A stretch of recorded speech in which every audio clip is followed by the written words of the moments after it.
Hey guys, Kaiju Guy here, and today I'll be doing my 8th episode of Kaiju Talk. Now, right then, you guys would be wondering what in the world is Kaiju Talk. Now, Kaiju Talk is basically me talking about different kaiju in the Godzilla franchise. For example, Anguirus, Baragons, kaiju like that.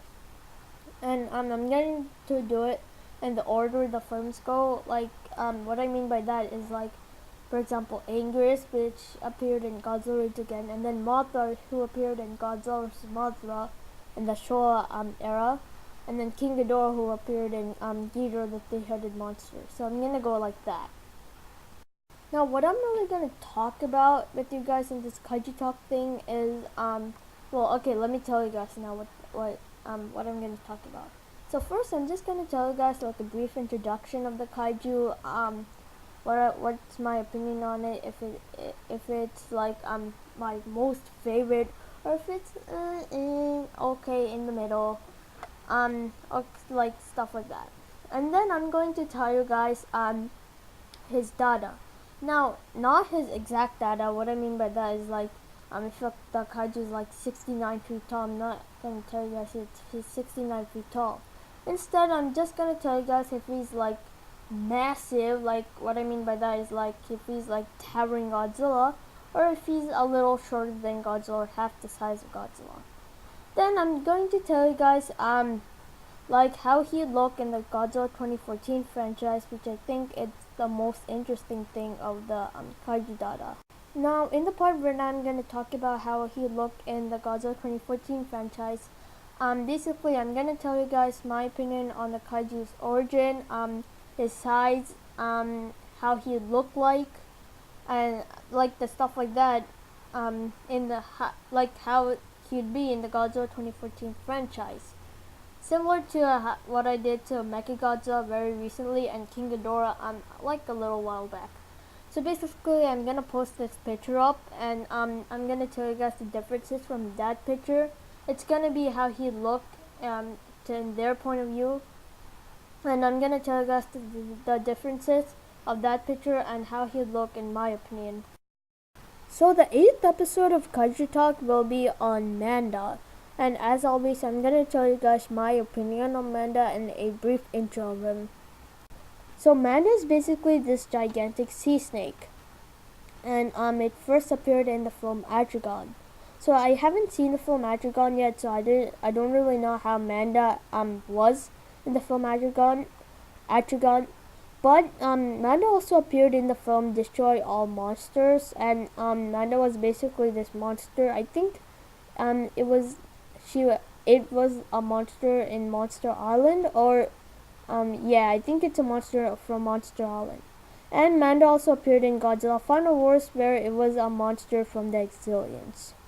In my opinion, I think Manda is a pretty cool kaiju. And I love the Final Wars version way better than the Destroy All Monsters version or the version from Atragon. But I think Manda should have at least one or two superpowers. For example, Manda might be able to wrap around some object and absorb its energy. I think that would be a cool superpower for Manda to have. And speaking of superpowers, let's move on to Manda's superpowers.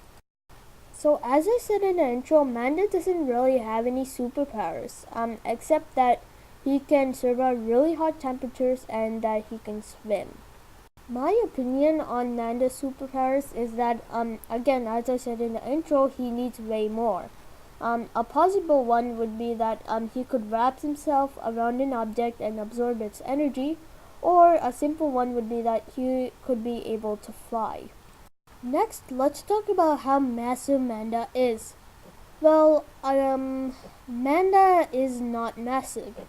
Well, lengthwise he is massive. Height-wise he's not massive. Talking about width, no, he's not massive. My opinion on Manda's size is that, well, I think it suits him perfectly. Why does Manda have to be tall? Lengthwise, yeah, he's perfect. Width, well, you could puff up his chest, but that would make him look fat. Finally, let's talk about how Manda would look in the Godzilla 2014 trilogy. So I put this picture up mainly because I think it looks most similar to how I think Manda should look in the Godzilla 2014 trilogy. Basically, I don't think Manda should have all the hands, the little spikes on his body. He should be, sorry, he should basically be this gigantic sea snake without horns, without those spikes on his body, without hands, without legs, just a normal gigantic sea snake. And why I say that is because the Godzilla 2014 trilogy is based on being realistic. And if Manda is realistic, it'll be able to be in the Godzilla 2014 trilogy. For example, if you saw a sea snake and it had hands, let's say, that would not be realistic, and it would have came straight from a fantasy film. If you saw a normal sea snake, well, obviously that's realistic, and that's exactly what I'm saying. Basically, Mando is basically a gigantic sea snake, without hands, without horns, without legs. If it's a normal gigantic sea snake, it's the most realistic thing, the most realistic option they could take on Manda. And that is about it for this video. I hope you guys enjoyed this video, and I'll see you guys later.